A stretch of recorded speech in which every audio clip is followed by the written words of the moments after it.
ओटी भरणे. ड्रायव्हरने सावकाश गाडी चालवत अलगदपणे बंगल्याच्या दाराशी उभी केली. विजयरावांनी श्रुतीला गाडीतच थांबायला सांगितले. सुश्रुतने पटकन जाऊन दरवाजा उघडला. डायनिंग टेबलवर ओवाळणीचे ताट आणि भाकरतुकडा घरून निघण्याआधीच विजयरावांनी तयार ठेवले होता. पटकन येऊन त्यांनी लेकीला आधार देऊन गाडीतून उतरायला मदत केली. सुश्रुतने श्रुतीला, त्याच्या दिदीला ओवाळले. तिच्यावरून भाकरतुकडा पण ओवाळून टाकला. सारे सोपस्कार उरकून श्रुती घरात आली.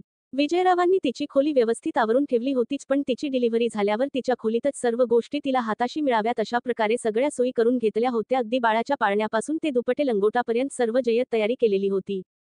ताई बरोबर थोडा वेळ गप्पा मारून सुश्रुत झोपायला गेला. तेवढ्यात विजयराव श्रुतीला आवडणारे हॉट चॉकलेट घेऊन तिच्या खोलीत आले. बाबा आत्ता कशाला आणले हे? आज सकाळपासून खूप खाणं झालंय. असू दे ग, हे तुझ्यासाठी नाही आणलंय, माझ्या होणाऱ्या नातवंडांसाठी आणलंय. बरं रात्री तुला काही हवे असेल तर हाताशी आहे ती बेल वाजवायची.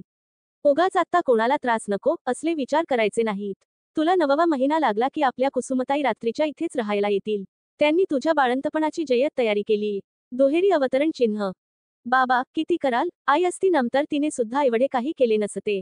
चला आता झोपा, तुम्ही पण दमला असाल. दुहेरी अवतरण चिन्ह. हो ग, जातो झोपायला. आणि एक गोष्ट बाबा, माझ्या डिलिव्हरीनंतर सासूबाई येणार आहेत आपल्याकडे 15 दिवस राहायला.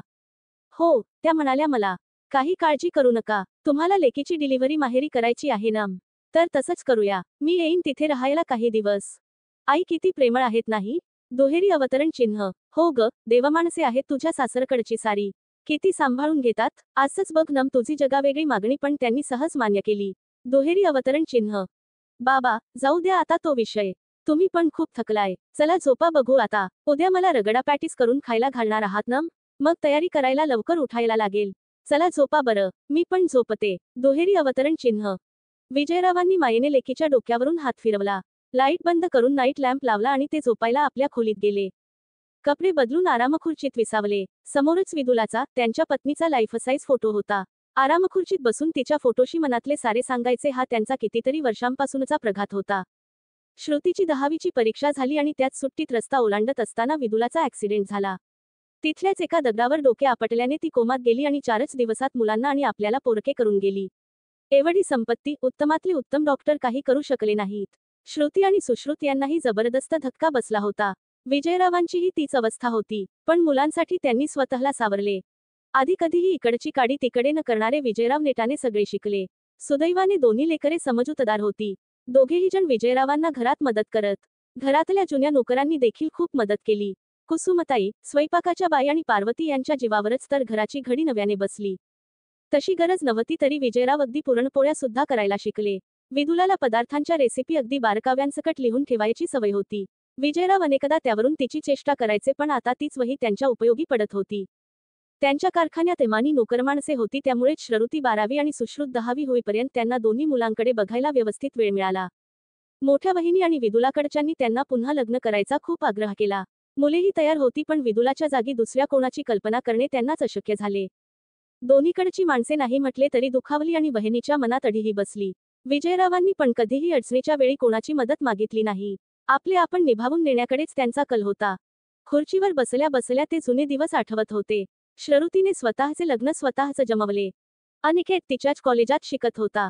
दोघांनाही शेवटच्या वर्षी कॅम्पस इंटरव्ह्यू मध्ये नोकरी मिळाली. मग घरच्यांनी लवकर लग्न करायची गळ घातली. विजयरावांनी अगदी थाटामाटात त्यांचे लग्न लावून दिले. लग्नाच्या वेळी पूजेसाठी त्यांनी मोठ्या भावाला आणि बहिणीला बसवले, तेव्हा वहिनी खूप मिनतवारीने पूजेला बसल्या. इतर वेळी आम्हाला काडीची किंमत देत नाहीत, आता गरजेला भाऊबहिणी आठवतात, असे त्या सगळ्या पाहुण्यांना सांगत होत्या. विजयरावांनी पडते घेऊन शांत राहायचे ठरवले. विजयराव बहिणीच्या बहिणीशी लग्न करायला नाही म्हणाले याचा राग त्यांनी अगदी मनात धरून ठेवला होता. तशी श्रुतीची मावशी, मामा पण आले होते लग्नाला, पण त्यांनाही फार उत्साह नव्हता. ही सारी कसर भरून काढली ती श्रुती अनिकेतच्या मित्रमैत्रिणींनी आणि अनिकेतच्या नातेवाईकांनी. त्यांच्या उत्साहामुळे आणि सक्रिय सहभागामुळेच ते लग्न निर्विघ्नपणे पार पडले. विजयराव आणि सुश्रुतने मिळून कुसुमताईंच्या मदतीने श्रुतीचे वर्षसणही केले. श्रुतीच्या सासूबाई आणि सासरे म्हणजे देवमाणसे होती. श्रुतीच्या सासूबाई तर दिवाळसणावेळी स्वतः मदतीला आल्या. विजयरावांचे मन राखायचा ते दोघेही आटोकाट प्रयत्न करत. बरं का ग विदू, आपली लेक गरोदर राहिली नम तेव्हा तिने ती बातमी पहिली मला सांगितली. बाबा करून गळ्यात पडली नम तेव्हा तुझी खूप आठवण येत होती. तू असतीस तर तिचे किती लाड केले असतेस. तसा मी आणि आपला सुश्रुत दोघेही आपापल्या परीने तिचे डोहाळे पुरवतो. तिच्या घरचे तर तिला फुलासारखे जपतात. आज आपल्या लेकीचे डोहाळ जेवण होते. मोठ्या वहिनी मानाची माहेरची ओटी भरायला येते म्हणून आल्याच नाहीत. तुझी बहीण आणि वहिनी आली होती, पण तुमच्याकडची ओटी आम्ही कशी भरणार असे मला म्हणाल्या. तशा कुसुमताई होत्या ग, पण त्यासुद्धा मानाची पहिली ओटी भरायला कुचमत होत्या. काय करावे मला सुचेचना. मी मग सुजाताताईंना, आपल्या विहीणबाईंना म्हणालो, तुम्ही माझ्या लेकीला आईच्या जागीच आहात. तुम्हीच तिची माहेरची मानाची ओटी भरा. तेव्हा आपली श्रुती उठून उभी राहिली, म्हणाली, थांबा बाबा. ती सुजाताताई आणि अनिकेतशी काहीतरी बोलत होती. मग ती पुन्हा तिच्या जागी जाऊन बसली. तिथे जमलेल्या सगळ्यांच्या समोर मला आपली लेक काय म्हणाली माहिती? ती म्हणाली, बाबा, माझ्या सासूबाई खूपच प्रेमळ आहेत, माझ्या आईतकीच त्यांची माझ्यावर माया आहे, पण माझ्या सख्ख्या आईची जागा जर कोणी घेऊ शकत असेल तर ते तुम्ही आहात. आमची आई आम्हाला सोडून गेल्यावर तुम्हीच आमचे बाबा आणि आई दोन्ही झालात. मग आज आईच्या ऐवजी तुम्हीच माझी ओटी भरा बाबा. आणि हो, आमच्या घरातल्या सर्वांना हे मान्य आहे. दुहेरी अवतरण चिन्ह. ती जे काही म्हणते ते योग्यच आहे विजयराव, काय हरकत आहे तुम्ही ओटी भरायला? आपण स्त्रीपुरुष समानतेच्या गप्पा मारतो, मग पुरुषाला या आनंदापासून का बर वंचित ठेवतो? मला मान्य आहे की स्त्री हे सृजनशीलतेचे प्रतीक आहे, त्यामुळे तिला ओटी भरायचा मान मिळतो. पण मूल जन्माला घालण्यात पुरुषाचाही सहभाग असतोच ना. पुरुषांनी ओटी भरायची प्रथा नाही, पण आपण अशी प्रथा पाडायला काय हरकत आहे? विजयराव, भरा तुम्ही तुमच्या लेकीची ओटी. आपल्या श्रुतीचे सासरे असे म्हणाले ग. आपल्या सुश्रुतने मला हाताला धरून श्रुतीजवळ नेले आणि आज मी श्रुतीची यथासांग ओटी भरली. तू तेव्हा तिथेच होतीस ना. मला सारखे वाटत होते की तूच माझ्याकडून तिची ओटी भरवून घेत होतीस. आज मी खऱ्या अर्थाने आपल्या श्रुतीची आई झालो. आपल्या लेकीच्या बाळंतपणातही तू असशील ना मासपास? मला खात्री आहे, तू असशीलच. दुहेरी अवतरण चिन्ह. डॉक्टर. समेधा ययाती गांधी.